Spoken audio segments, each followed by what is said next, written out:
കെട്ടിട നിർമ്മാണ തൊഴിലാളി ക്ഷേമനിധി പെൻഷൻ കുടിശ്ശിക അനുവദിക്കണമെന്നും വിവിധ ക്ഷേമനിധി ആനുകൂല്യങ്ങളുടെ വിതരണ കാലതാമസം ഒഴിവാക്കണമെന്നും BMS.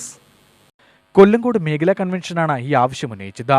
BMS സംസ്ഥാന ട്രഷറർ C. ബാലചന്ദ്രൻ ഉദ്ഘാടനം ചെയ്തു.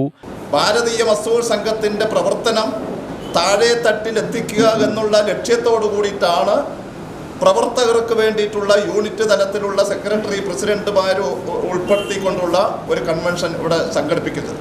ഭാരതത്തിൻ്റെ ഒന്നാമത്തെ പ്രസ്ഥാനമായി മാറാൻ സാധിച്ചത് തികച്ചും തൊഴിലാളികൾക്ക് വേണ്ടി, അനുകൂലമായ തൊഴിലാളികൾക്ക് വേണ്ടി നിലകൊണ്ടുകൊണ്ട് പ്രവർത്തിക്കുന്ന പ്രസ്ഥാനമായതുകൊണ്ടാണ്. നമുക്കറിയാം, കേരളത്തിൽ ചുവപ്പം പ്രസ്ഥാനം എന്നുള്ള നിലയിൽ CITU ഇന്ന് പ്രവർത്തിക്കുന്നുണ്ട് അല്ലേ? ആ CITU പ്രസ്ഥാനം ഇന്ന് സമരരംഗത്തില്ല. ഉണ്ടോ?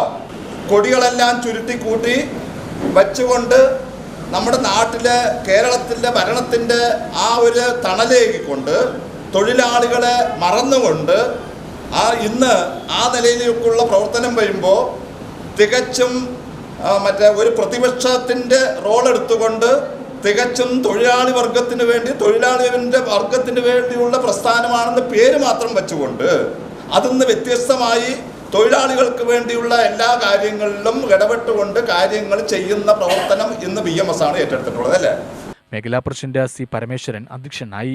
K. Rajesh, K. Rajan, Mohanan വെള്ളനാറ, VN Ananthan, A. Sivadasan, Chokkalingam എന്നിവർ പ്രസംഗിച്ചു.